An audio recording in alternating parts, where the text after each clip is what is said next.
Welcome to Winning with Vending. My name is Jerome D. Love, and I'm the CEO and founder of the Texas Black Expo, producers of the largest African American empowerment festival in the state of Texas. Now, beyond being the CEO and founder of the Texas Black Expo, I've had several business ventures. My first business venture when I was 19 years old was a clothing line called Gugog's Hip Hop Apparel. Gugog stood for Get Up, Get Out, and Get Something.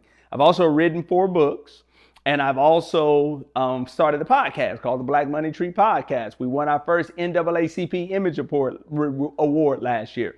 So part of the reason why I'm going through that is one of the things that I discovered early on in terms of building my business and my success was the power of trade show marketing, winning with vending, if you will. And in 2003, when I started the Texas Black Expo, and year after year after year, we would do our event and we would come and we would see vendors exhibit at the trade show. Some would be very successful, some wouldn't. We would hear a lot of complaints. People would complain we didn't do enough advertising, we didn't do enough marketing, and there wasn't enough people there. And sometimes maybe foot traffic may not have been all what we wanted it to be. But more times than not, even with the amount of traffic that we had, I read an article today as I was actually preparing for this that said smaller trade shows with lower numbers of people tend to get you higher quality leads. So it's not necessarily about the amount of people that come to the show, but it's about how you engage and attract those people at the show. So we could call this training Marketing 101, because I'm going to give you some basics of marketing. Whether you do trade show marketing or not, I believe that these tips that I'm going to share can make you millions and millions and millions of dollars. But I'm also going to give you specific tips and tricks that you can use as a trade show, at a trade show, or being a vendor, that I believe that can have exponential returns. Now, for those that have just heard about us, make sure you go to events.texasblackexpo.com, or you can just go to texasblackexpo.com. Click on the banner there. You can learn all about the Texas Black Expo. If you'd like to make a donation, you can. And our podcast, the Black Money Tree Podcast, which won the NAACP Image Award last year, you can go to the Black Money Tree on YouTube, follow, subscribe. I have hundreds of interviews with all kinds of people, such as Will Packer and Shannon Sharp, and presidents of universities, tremendous entrepreneurs, all kinds of people, as well as teaching videos. There's a lot of content that I think can help you to be successful in your journey of being a successful entrepreneur. Now, so let's go over today's agenda. So today, what is our goal today? Number one, I want to be a resource that's going to help you to drive success if you choose to be a vendor at a trade show. I'm going to give you some tips and tools that will help you to stand out and maximize your engagement. Now, once again, we're talking about the context of a trade show or an exhibit, but these are principles that you can use whether you're at a trade show or not. And then some proven tactics to cultivate long-term customers that deliver the largest ROI, which is, I'm assuming, what you want. So let's talk a little bit about engagement marketing and what is engagement marketing. Before I go into this slide, I would suggest that you get a book. Get my book, Get Up, Get Out, and Get Motivated, the Entrepreneur's Edition. In it, I talk about a concept called hunting versus fishing.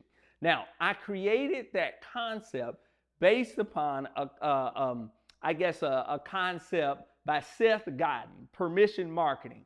And what he argues is that the reason that more people aren't responding to our marketing is because we are interrupting them in their day and their daily activity, and we're not giving them something that they want. So think about it. You're driving down the freeway, a billboard goes by. You weren't trying to see that billboard. They interrupted you in your day, right? You're watching the TV. A commercial comes on. They interrupted your show to give you their message.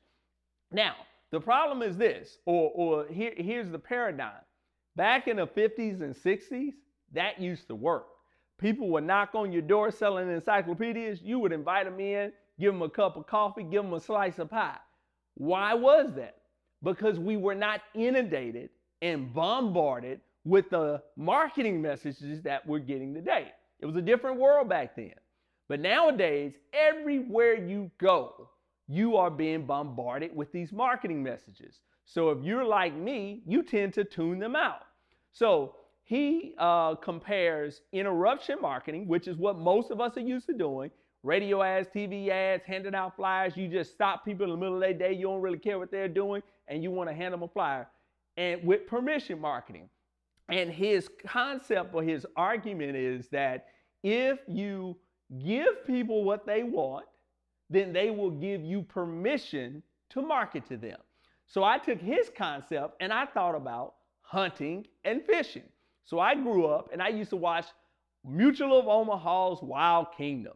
And I would love those shows. And you would see the guys that are in the bushes and they're hunting lions, or the guys that are going underwater and they're looking for sharks. And the funny thing is, they would always have to hide. They would always have to dress different. They would have to camouflage themselves. They would have to make duck sounds, try to sound like something that they weren't. It was a lot more labor intensive. It was very deceptive, but they knew that if they showed them true self, the prey is going to run, it's going to create distance. As opposed to, so that's what most people do in business. We know how to hunt for business as opposed to fishing.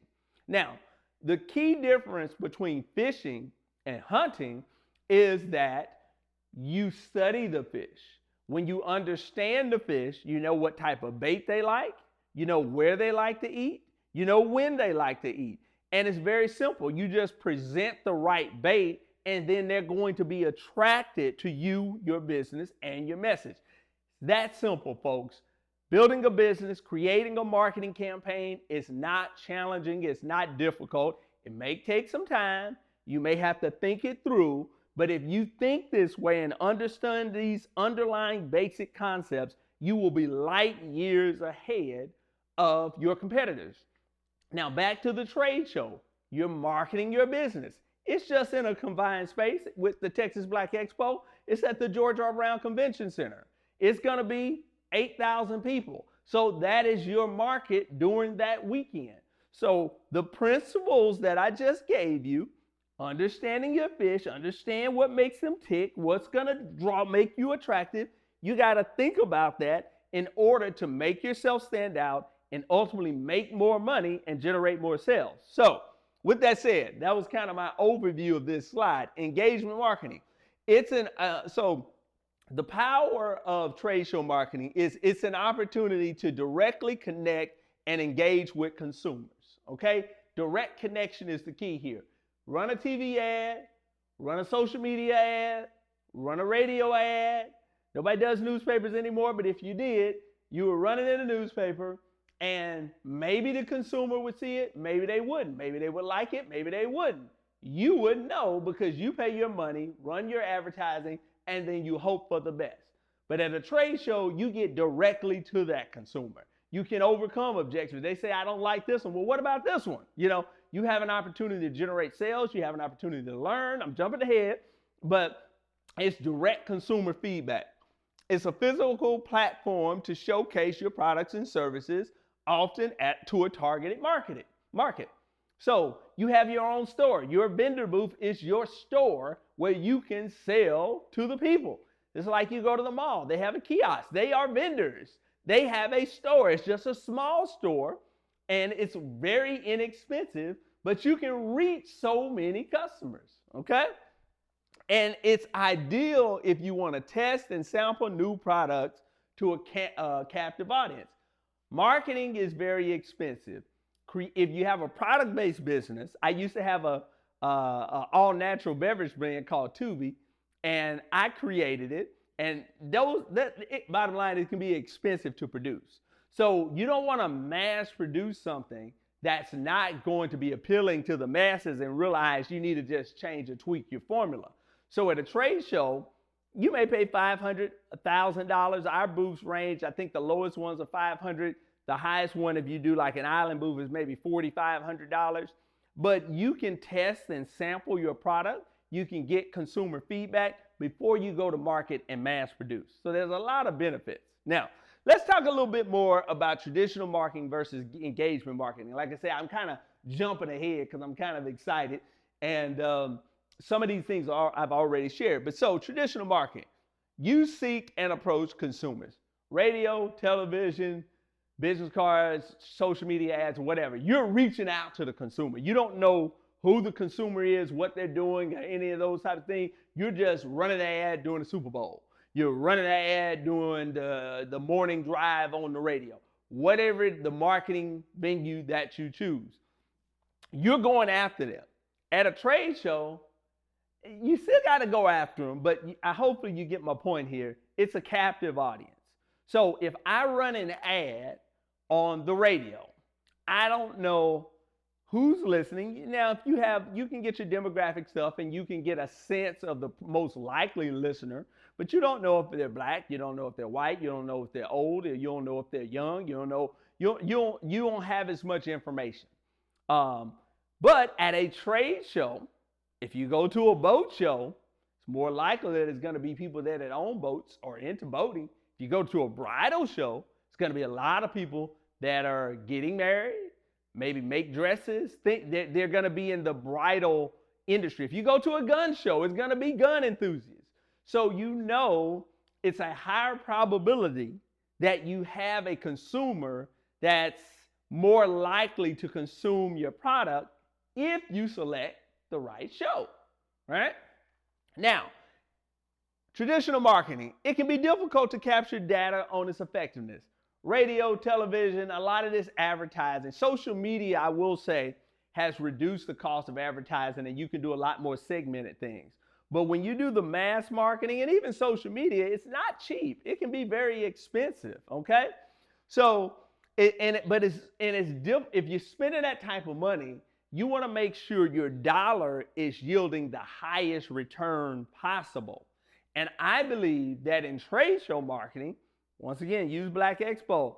You pay $500, you pay $1,000, you have an opportunity to reach 1,000, 10,000 people in one weekend. So what is that worth to you? On the radio, you don't know if it's working. Maybe bridal show don't work. Maybe you need to go to the home and garden show because it's a different demographic. For me, I used to do, when I had my clothing line, I would go to a lot of fraternity and sorority events. I would go to the AKA conference. It's $3,000. I thought that was very expensive, but it's highly educated African-American females with an extensive net worth. So I would pay $3,000, but I was making $7,000, $8,000 a show. The Alpha convention, shout out to the bros, I love y'all. The price was less, it was about $1,000, maybe $1,500.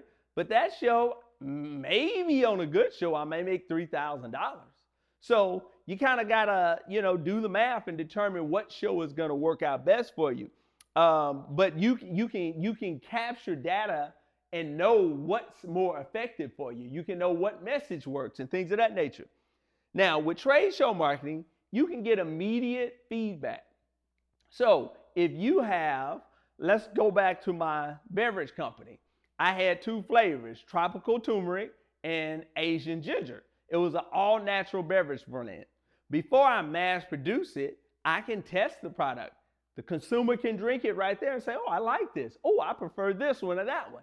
I did small little sample things with people at my church and other places before I produced it, but a trade show gives you an opportunity, because for me, the people I was meeting, most of which went to my church, most of the people at my church are African American.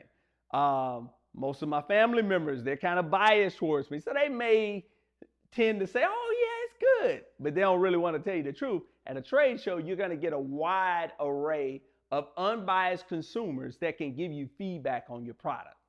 Now, lastly, it's hard to pinpoint where your dollars made the strongest impact when you're doing mass marketing. That's pretty clear.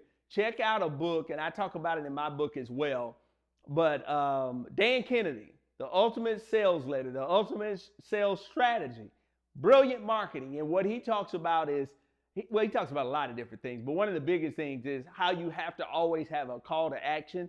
You have to have some type of QR code or activation code or promo code, something where you can say, okay, the ads that I ran at 10 o'clock work better than the ads that ran at 7 o'clock at night. So you got to know where your dollars is coming from. That's very difficult. at on a lot of these mass marketing and traditional media. And then at trade show marketing, it typically costs less and you can reach way more people, and it's a targeted consumer base. We've already kind of said that. So for me, that's the primary difference in trade show marketing and traditional marketing. Now, Texas Black Expo, real quick, this year's 2025. I don't know when you're going to be looking at this. May 3rd, May 4th, Saturday and Sunday, 10 to 6, 12 to 6 on Sunday. Now, the audience and demographic is African Americans with an average income of about $60,000. African American household decision makers, a lot of elected officials, business owners, and community leaders. So that's the demographic of our show. Now, you got to determine if your product aligns with this demographic. Pause real quick, and I'll say the number one thing the problem that I think most people have with their business and selling and marketing in general, not just in trade shows, is they just assume that their product is so awesome and so great that everybody's going to want it and everybody's going to buy it. The smart business owners, the smart marketers know the mindset, mentality, demographic, that may be the wrong context there, of the consumer and the ones that are most likely to buy.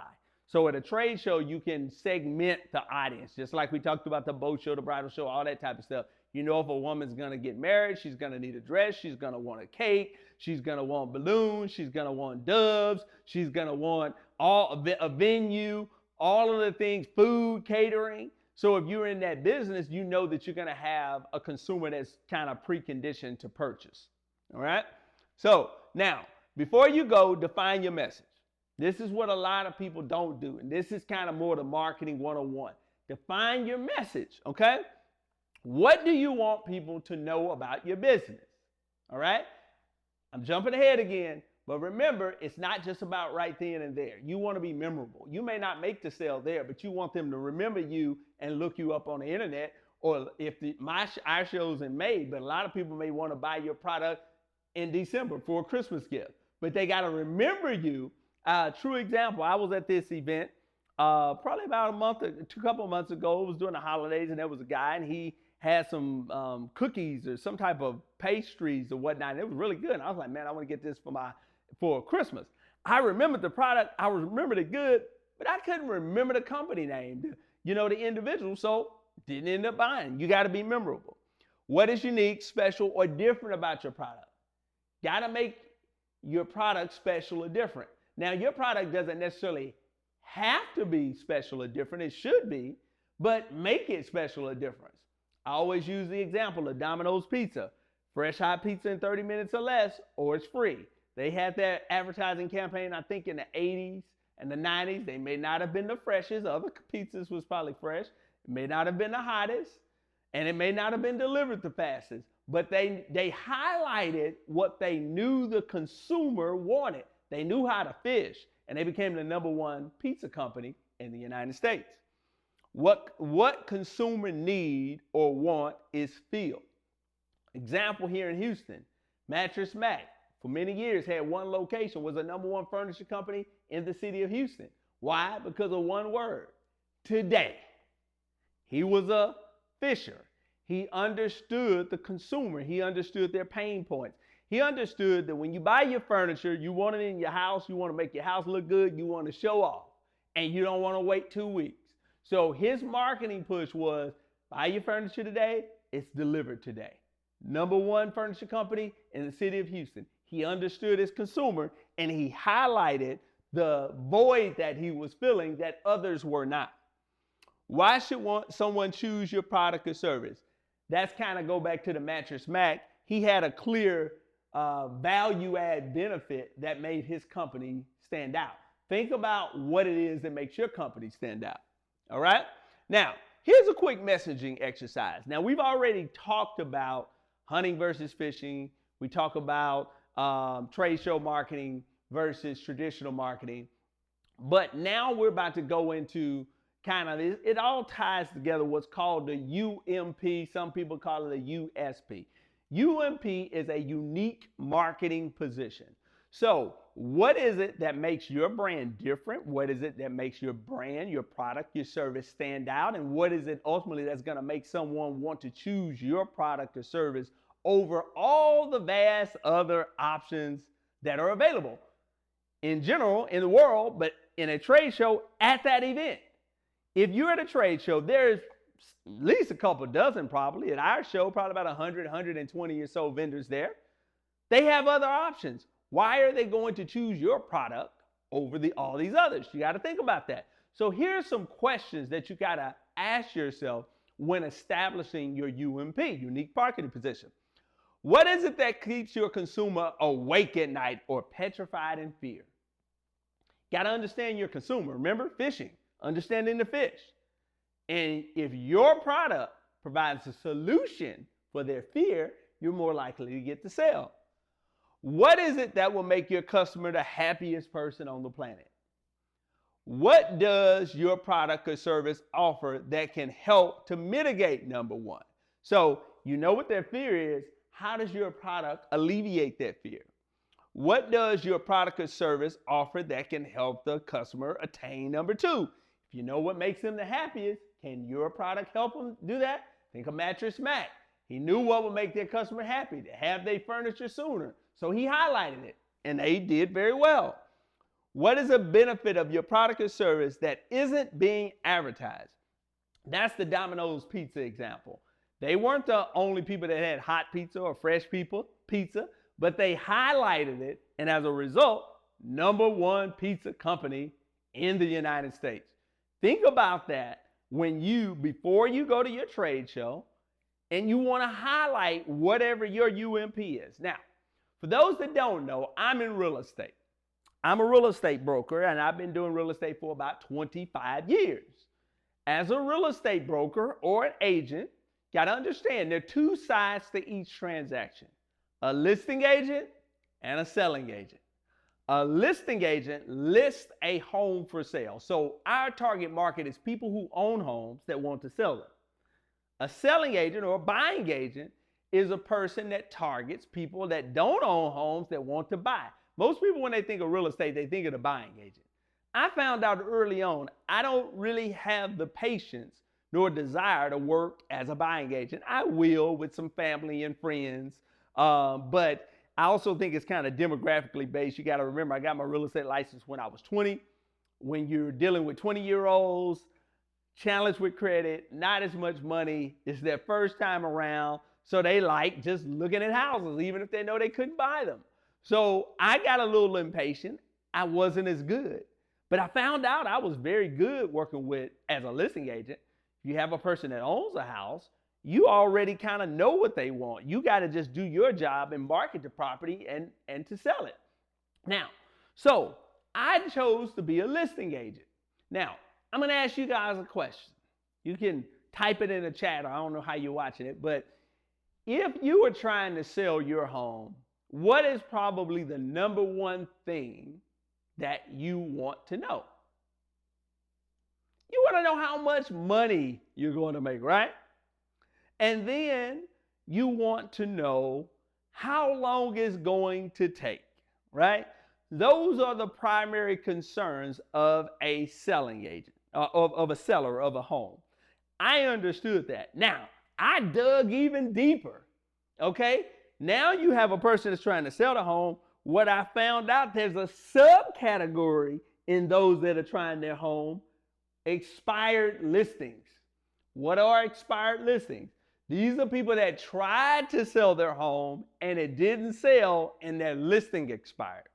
What I found with people who were expired listings, they were mad. They wanted to sell their home. They were trying to move. They needed money. And who did they blame? Their no good, lazy, overpaid realtor. That's who they blame. So I found out really quickly that I could distinguish myself by targeting those expired listings by just providing little things. Realtors are notorious. I think I heard a stat that says 80% of the realtors do 20% of the business and 20% do 80%. So why? Everybody and their mama, I bet you many of you know someone who's a realtor, and some of you probably are realtors. But you're probably not full-time. You're probably working another job, and real estate's a side thing that you're doing because you heard you can make a lot of money in real estate. That's where a lot of people are. And a lot of people are listing their home with these unprofessional realtors that this really isn't their job. They're working another full-time job somewhere else. So when that seller is wanting updates on their home, these people saw the house. Are they going to send me an offer? What did they think? They call the agent. The agent doesn't answer the phone because they're at their job. So I knew that that agent was poor in their communication. So I understood my fish. I'm a fisherman. So what did I do? I crafted a UMP. My UMP was, I will sell your home in 60 days or less, or I'll give you $1,000. Now, pause real quick, for 1 second. If you are a seller and you were a seller that was trying to sell your home and couldn't sell it, and I come to you and say, I'll sell your home in 60 days or less and give you $1,000, what is your response going to be? Yeah, you're probably going to look at me a little skeptical. Okay, what's the catch here, buddy? But you're going to be intrigued enough to allow me to communicate with you, separate myself, so that you can say, wow, this guy's different. So I dug deeper once again. That was my UMP. I'll sell your home in 60 days or less. So I'm going to do it quickly, or I'll give you $1,000. And then I added this right here. There's no substitute for experience. List your home with love. Of course, my last name is Love. It's kind of memorable. I also know that when a person's trying to sell their home, for most people, their home is the largest asset that they own. So you don't want to gamble with an inexperienced person. So I'm saying I'm experienced. There is no substitute for experience. And you got experience with me. Okay, so that's what I'm telling them. Now, but how did I dig deeper? Once again, I knew that I had people wanting to sell their home, and I also knew I dealt with a lot of people that wanted to sell their home that hadn't been successful selling before. So I then came up with the top 5 reasons you should list your home with LHS Realty. That's my company, Love Home Sales, LHS. 1, you can talk to a live person, not a voicemail. What am I saying? I'm full-time with you. I don't have another full-time job. So when you call me, you're going to be able to talk to me and get answers. That's what I'm telling. I'm not like that other no-good realtor that you're dealing with. That's ultimately what I'm saying. I'm not going to say that, but that's ultimately what I'm saying, and that's ultimately what the seller is hearing. Then I say, you'll get weekly status reports on your home. Once again, agents typically are poor in communication. They got a lot of things going on. So every week, they would get a weekly report. It would say, this is how many showings you had. This was their feedback. Here's my comments and suggestions. Here's the next steps. I would lay out a plan for them. Then our LHS Easy Exit Listing Agreement. Sellers are scared that I sign this contract with you, I got to go 6 months and you may not be doing your job. So I created our Easy Exit Listing Agreement, meaning fire me with a phone call. I know what I can do. I'm going to help you sell your house. If I don't, you ain't tied to no contract. We're going to sign one because I'm required to, but it's an Easy Exit Listing Agreement. Fire me with a phone call. I told the sellers that when I went to the listing presentation. Then I had our LHS 60-day sales guarantee. That was the guarantee that I gave you. Now, so basically what did I say? If I don't sell your home in 60 days or less, I give you $1,000. Now, you may say, oh my goodness, you're going to have to give away $1,000. In the 15 or 20 so years I use this, I only had to pay one time. But the caveat is that's paid at closing and funding, okay? So they got to stick it through. And then lastly, I've just put a statistic because people like stats, they like numbers, they want to know that what works. 90% of our listings sell in 37 days or less. This was a fact. I haven't updated this in many years, but about 6-7 years ago, this was an accurate stat. I basically told them, I know what I'm doing and you're going to get the desired result that you want. So now, pause real quick. There's a lot of other realtors out there, right? So if you're trying to sell your home, are you going to be more drawn to the person that says quality service that counts, been in business for 45 years, or the person that says, I'm going to sell your home in 60 days or less, or give you $1,000? Your choice. Now, think about your business. How are you going to use these concepts and principles for your business? That's your job. Now, once again, this is marketing in general, but think about it. You're at a trade show, thousands of people. At our event, they're there for the workshops. They may be there for the health fair. They may be there because they're bringing their kids for the financial literacy deal. They might be there to come see a concert. They're not necessarily there to buy your product or service, but you only have so much time to capture their attention and get the sale. So your messaging has to be something that appeals to them. All right, I hope I got that, honed that in. So before you go, define what success looks like. All right, a lot of times people go to trade shows and they don't really know what success looks like. Okay, what does success mean for you? Adding a mailing list of 1,000 names, at least $3,000 in revenue, appointment set for 6 months, feedback about a new product or service, interviewing 400 people. Define it. A lot of people do not define what success looks like. Early on, I defined success strictly by money. But what I later found, and bottom line, typically you're not going to get rich at a trade show that day. I did have a couple success stories. One that comes to mind is the Witter Center. They were a chiropractic center. They made $80,000 in 2 days.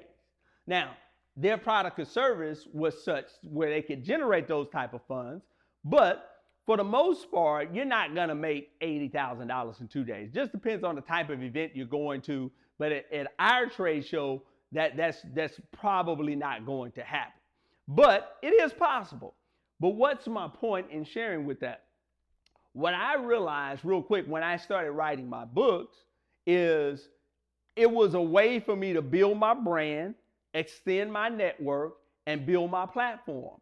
So I would do trade shows in cities, and then I would do a media pitch. So if I went to that city and I was on the radio and television, if I got a speaking engagement from a college or university, I didn't have to sell as many books. So typically my goal was simply to get my booth feedback. So if it's $1,000, I wanted my $1,000 back. And so basically I got a free trip to Chicago. I'm on the radio, I'm on the television, and I got a speaking engagement that will make me $5,000. It might be 4 or 5 months from now, but it's gonna make me $5,000. That's how I define success. You have to determine what success looks like for you. Maybe you're trying to test market a product. Maybe you're trying to build your database. I don't know what it is, but you got to define that, because if you don't know what success looks like, you can't define if you want or not, okay? Now, social media engagement. This is powerful. Utilize the power of social media before, during, and after the trade show. Announce to people, hey, I'm coming to Texas Black Expo. Come on out. We got this, that, and the other. That's going to draw more people, and it increases the chance that somebody's going to want to come to your booth. Do some type of drawing, do some giveaways, go live, come by booth such and such. At 10 o'clock, we're gonna do a giveaway, da-da-da-da. Hype it up, tag Texas Black Expo. What are we gonna do? We're gonna share it. We're gonna promote your business because you're promoting our business. Create that synergy, if you will. And then listen and interact with shareable experiences. We kind of talked about that. And incentivize the post. That's the giveaway that we talked about. So a little bit on the interactive and shareable experiences. First year we did Black Expo, there was a company that had some type of online music store. And when they came and showed us what they were going to do, they were going to set up a 6-foot table and they were going to have some brochures about their music store. We said, no, that's going to be boring and you're not going to get any sort of traffic. If you're a music store, give them an experience. Take the table out. Set you up a mic, a karaoke stand. And that's what they did. They had like a little spoken word studio where they're playing music and it's engaging and people walking by and they're like, what's going on over here? And they would stop and then they could tell people about their music store. It's a trade show. You got to be engaging. You got to be energetic. You got to stick out. Okay? Just remember that. All right. Now, setting up your booth for best effect. Remove or hide the table. Remove or hide the table. So that's kind of what I talked about there. So when you have a 6-foot booth, 6-foot table right in front of you, and you're sitting in the chair like this right behind it, one, the table subconsciously says, don't pass this area. This is my area back here. And when you're sitting down like this, I'm not even really talking about sitting down, but it says you are unengaged and it says, I don't want to bother that person. Okay? So when I did my books, I would always push my table over to the side. I would stack a few right here and there, and I would make a little bookstore, and I would stand to the side like this. I welcome people into my booth because I want them to come in. It's my store. What would you say if you went to the mall and you wanted to go to the store and they had a 6-foot table right in front? It's a barrier from entering, right? But you want to welcome people into your booth. All right? Now, move the table to the back of the booth and bring in an extra table. That's if needed. Now, if this is my booth here, right? It's an open area. I can put my table here in the back where this fish tank is that will hold my product, but they can come in and engage me. You don't want them standing out in the aisle where you have to go get them and then other people are vying for their attention. When they're in your booth, they're in your territory. Nobody can talk to them but you. All right? Now, security messages for vendors. Depending upon the type of show you go to, this may or may not be a risk, but always you got to think about your product, your inventory, and security. So merchandising, that's stacking your product in such a way where if something's missing, you can easily visibly see it and or it causes problems. Sometimes you stack stuff in a pyramid and somebody pulls it out, everything falls down. So for me, I would always have 3 little stacks of my books and I would always keep 5 in each stack. So if I saw that there was only 3, there was a problem. Whenever I would show people books, I would grab a book from behind and I would hand it to them. When I would sell them a book, I would go from under the table. I wouldn't sell them from up top. So I could always identify if something was missing. And then lastly, take your valuables home with you at night. You never know what's going to happen. Most trade shows will have security on site and things of that nature, but just be prepared to take your stuff home with you. Okay?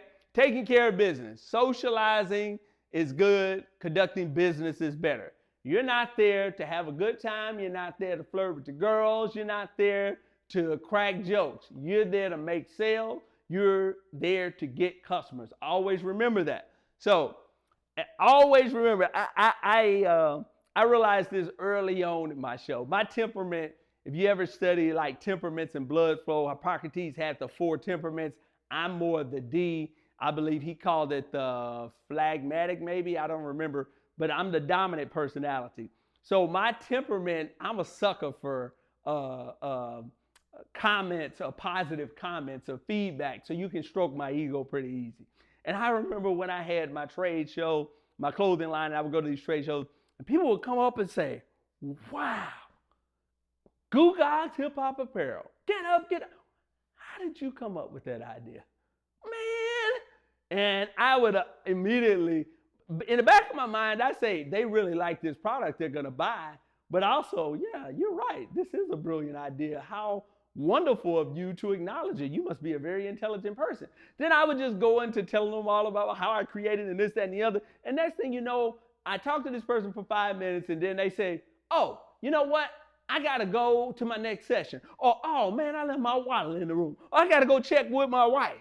So now I just wasted 5 minutes talking to someone, stroking my ego, and they didn't even buy. So that's what I call the broke encouragers. So versus your real buyers. Now, there are different types. I have my first book, Get Up, Get Out, and Get Motivated, the Entrepreneur's Edition. I talk about the different types of vendors that or consumers that you will have and how to identify them. So I can't go through it all here, but just know you're there to handle your business and you have to be able to decipher who's a real buyer and who's not. Okay? So staffing your booth for the success, demeanor and disposition. Your volunteers should be approachable and informative. Okay? They got to smile. Okay. Now, I'm a pretty gregarious person. I'm engaging. Y'all can see that from the video. But naturally, I may not smile a whole lot. I've had a lot of people say that I look mean because when I'm in my environment, I'm focused. I'm not smiling. I'm not joking. So a person like me that doesn't understand their temperament, you probably don't want them in the front of your booth. Because even though they're a nice person, they know a lot of stuff, I may be sitting there like this in my own world, as opposed to Back to Hippocrates, the I's who the influencers and the S's who are the steady, those are the people pleasers. Those are the ones that smiling. Hey, how are you today? Now, on the flip side, you don't want those people necessarily on the cash register. You want the D's on the cash register because all the personalities and temperaments have a different skill set and benefit, if you will, to them. So just recognize that. Make sure the number of representatives, you want to have a lot of people. Presence is everything. And it's even better if you have a lot of people in their uniform. Everybody in a blue shirt, black shirt, green shirt, whatever it is, your company colors. And if you got a good UMP, why not put that on a shirt? Sell your home in 60 days or less, so I give you $1,000. Imagine walking down a trade show and you see 10 people in black shirts and they all say sell your home in 60 days or less. That's going to attract some attention. That's the way you got to think about your vendor booth. And then remember that products rarely sell themselves, okay? You're going to have to sell them. I was reading an article once again as I was preparing for this presentation, and it talked about having your salespeople working your booth versus your senior managers. Now, that's more for your professional B2B type shows, but just know that the people who are there are the people that need to understand selling the product. Sometimes you may think it's best to have your CEO and president. It may be if he knows the product, if he's charismatic, if he's engaging. But just know you got to have people there that's going to be able to engage the consumer. Okay, ideas to create buzz. Utilize the power of social media. We already talked about that. Have a raffle or giveaway at an appointed time. Get their information. This is very important. Remember, we're understanding fishing. Everybody listens to the same station, WIFM. What's in it for me? Everybody likes free stuff. If you're giving away something for free, it's going to attract people. You can get a flat screen TV at Walmart for $300, $400. Say you're giving away a flat screen TV. I bet you're going to get a lot of people to sign up. Now that you got their email, their phone number, you can follow up with them. Not just at the show, after the show. So don't just think about making money this day, this weekend, this trade show. Think about making money next week, the week after, and the week after. All right? Conduct a live interactive demonstration. Facials, haircuts, massages. If you have a new lotion or body scrub, do samples. You've all been in the shows where the person says, give me your hand. And they put the little lotion on it, or they spray the cologne. Now think about, smell this one. Now smell that one. You know, people are actually able to experience the product. It works well with food as well. Okay? Having an interactive display with games and prizes. That kind of goes back to the music booth that I told you about. But you got to be engaging. That's the point. A lot of times we have a great product and we just assume everybody knows it's as great as we do. But we got to stop the people. We got to engage them. Have a big wheel, energy, excitement, fun, something that's going to attract the people. All right? Hand out coupons to your booth. Coupons will draw people that once again, want to purchase there. You can get discounts, but they'll purchase after the show as well. Okay? Think beyond the trade show. How can I maximize my results after the trade show? Coupons, provide discounts, build your mailing list, set up appointments for after the expo, collect deposits for a service. Maybe they don't want to buy right then and there, but okay, well, give me a $5 deposit and then we'll follow up with you next week. At least you made your $5, but if they give you the $5, it's more likely they're going to purchase something larger. Think about that. All items should have your name and website. I've been to so many trade shows and get so many amazing products, whether it be a lotion, a shirt, or this, that, and the other. And I say, man, this is great. Then I run out. I want to get some more, and I don't know where to go because it was a trade show. It wasn't a store where I have the address or I have a phone number. But if you have a product on the packaging, it should have your website, phone number, email, a way to contact you for more purchases. All right. Here are just a few examples of the booth. I'm going to go through these quickly. This one is very interactive. They're giving out food. That one will probably be successful. Shortcoming, no branding really in the back. This one's great. They're doing food and they got the branding in the back. This one is really good as well.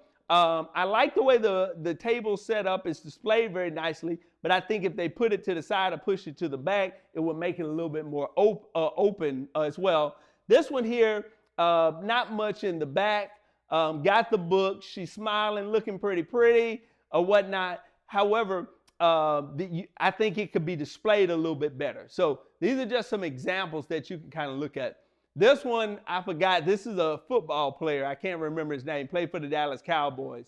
So you could see that people are coming because they want to meet a celebrity. But while they're there, they get to talk about their product. This one, they're doing facials, these two. And this was actually the company that made the $80,000 that I told you to show.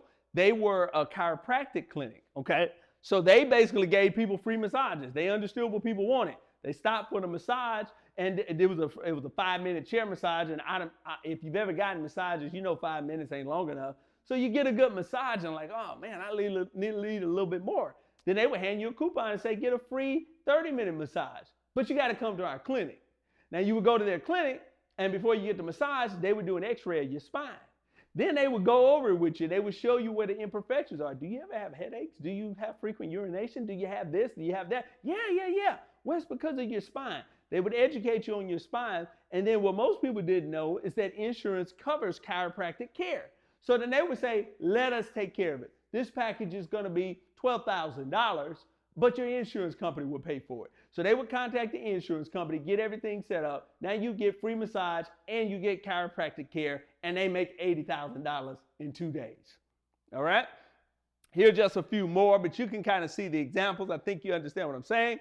So that concludes our presentation for today. So I want to thank you guys so much. If you'd like more information on the Texas Black Expo, go to texasblackexpo.com.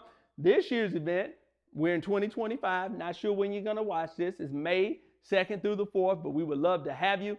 But even if you don't do trade show marketing, you got to understand these basic concepts if you're going to be a success in marketing your business. So thank you so much. Once again, my name is Jerome D. Love, CEO and founder of the Texas Black Expo, and hopefully we'll see you at the trade show.